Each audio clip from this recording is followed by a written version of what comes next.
What are the things that I'm most thankful for? Gives you a better perspective. Very inconsistent talaga ako. I also want to run more. How can I improve at work?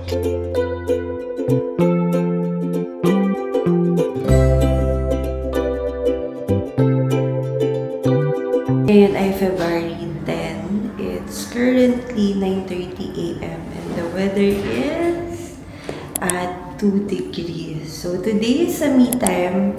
First time na maglilibot ako na mag-isa. Kim will be staying in our hotel to rest dahil may work pa siya bukas. And also, I wanted to try walking around the area solo. So tara, check natin kung magsasurvive tayo. Gagamitin natin ay Google Maps. Ang difference lang ngayon, ako na yung magna-navigate. Tara, punta tayo sa Blue Bottle Coffee Shinsaibashi. Sobrang sarap ng coffee nila doon. Ang cute din pala ng neighborhood namin, no? Puro kasi kami labas. Kaya, di pa namin masyadong na-explore. So, ngayon ko pa lang siya na-explore. Medyo business district tong area na to. Yung vibe niya medyo mas mellowed down. Toned down. Kesa sa Namba, Dotonbori.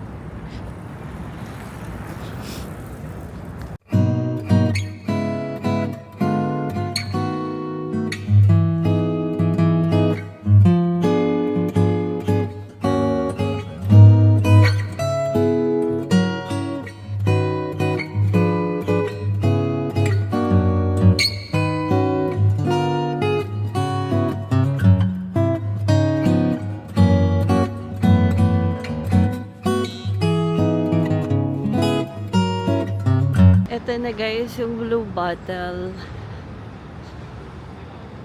May color blue na bottle.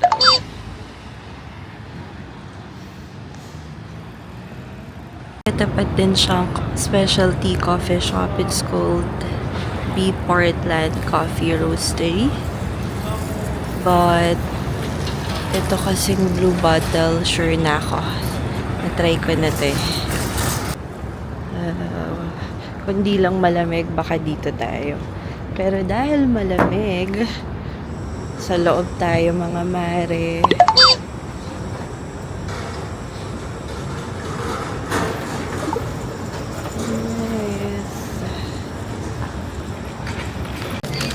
Guys, na-realize ko wala pala akong dalang planner. So, bibili na lang ako ng note.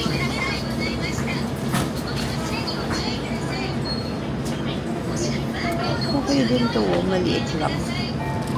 Like, anytime pwedeng bilhin. Kaso, parang pag magdo-drawing ako, super liit naman na. Or eto, malaki na siya. Or super laki. Or eto.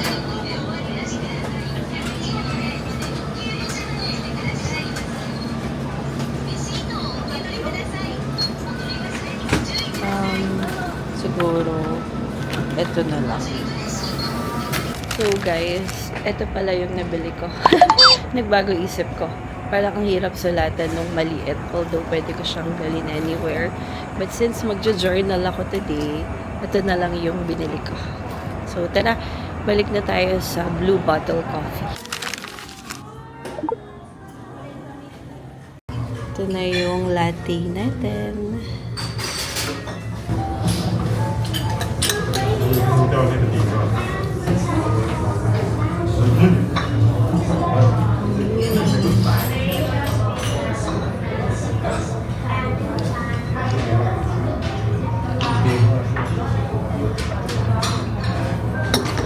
Sobrang sarap ng coffee nila guys.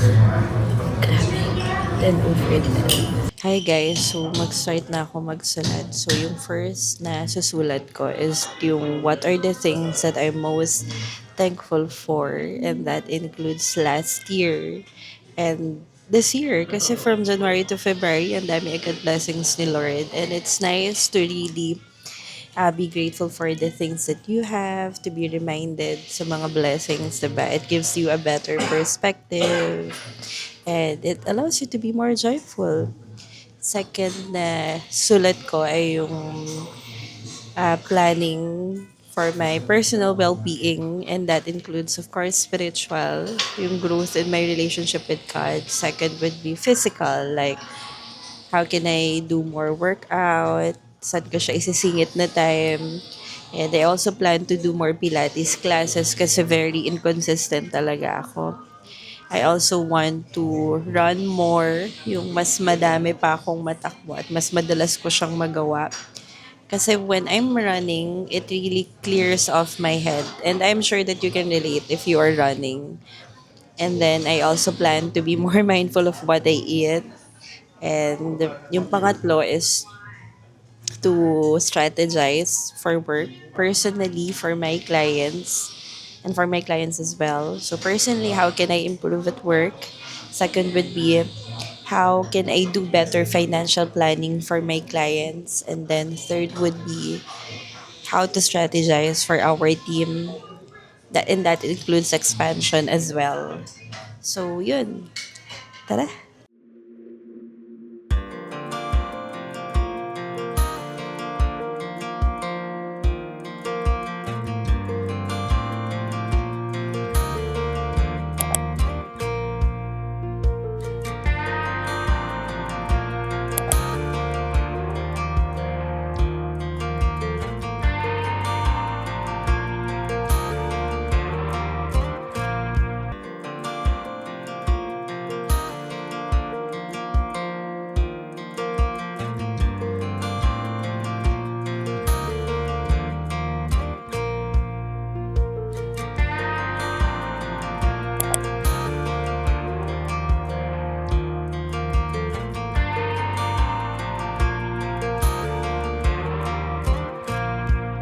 Hello guys, so kakatapos ko lang magsulat. Grabe, sobrang dami ko nasulat.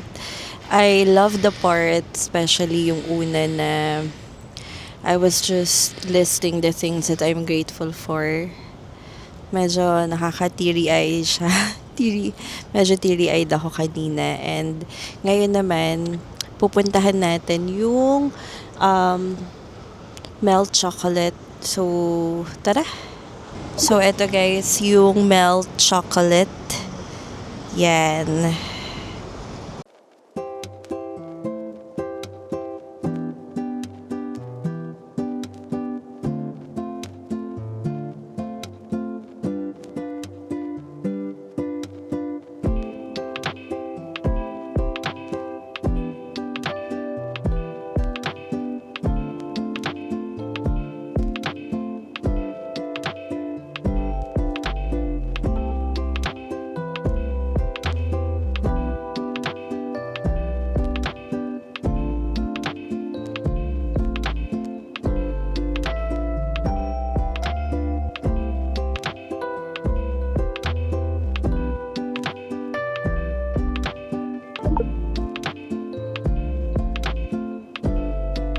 Hi guys, so ito na yung ating hot chocolate.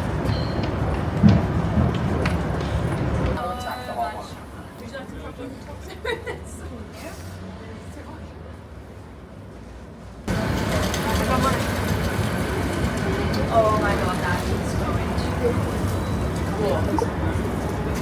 You're gonna have like 2 sips of this now. Sarap niya guys, grabe. Yeah. In-order ko yung orange flavor. Sarap niya.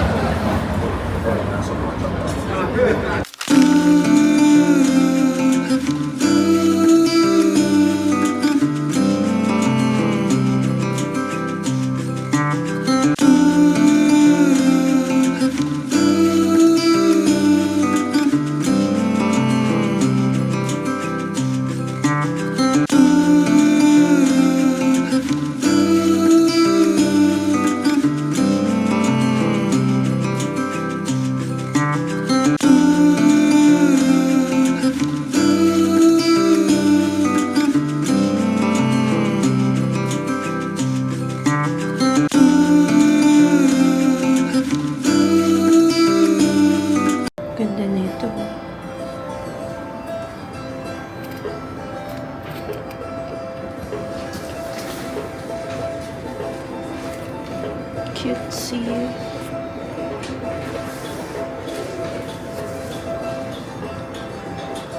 Naghahanap din ako ng lagayan ng Osmo Pocket 3. Ganda rin to, no? Parang kasya siya. Actually, ito, ang cute nito. Kaso, hindi kasya yung Osmo Pocket 3 pag may battery handle na.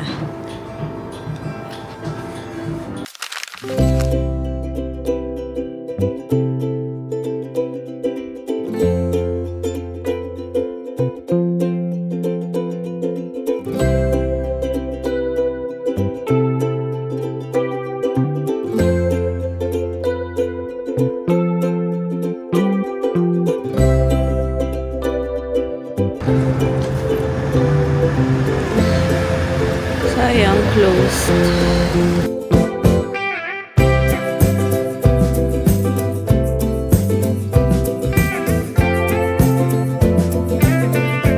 Ang ganda pala talaga ng neighborhood namin. Ngayon lang kasi ako nakapaglibot-libot dito.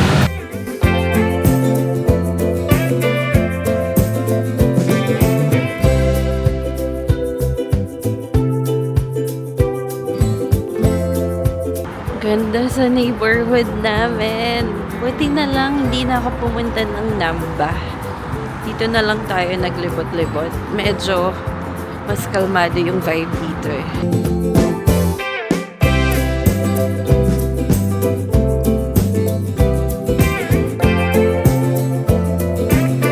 Dahil madali tayong madistract, pauwi na dapat tayo, pero may nakita pa tayong shop dito. Ano ba to? Oh, akala ko craft store. Wala kasi akong salamin. Ano lang ata ito? Parang drugstore. Okay, balik na tayo ulit ng hotel. Hindi pala siya craft store. Drugstore pala siya.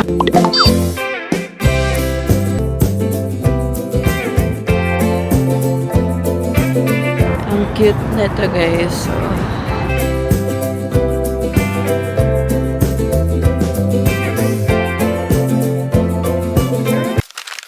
nakabalik na ako ng hotel. Tapos na ang me time. Medyo pa-check out na kami, guys. Then, punta na kaming airport. Baka dun na kami kumain. Or maybe sa Umeda.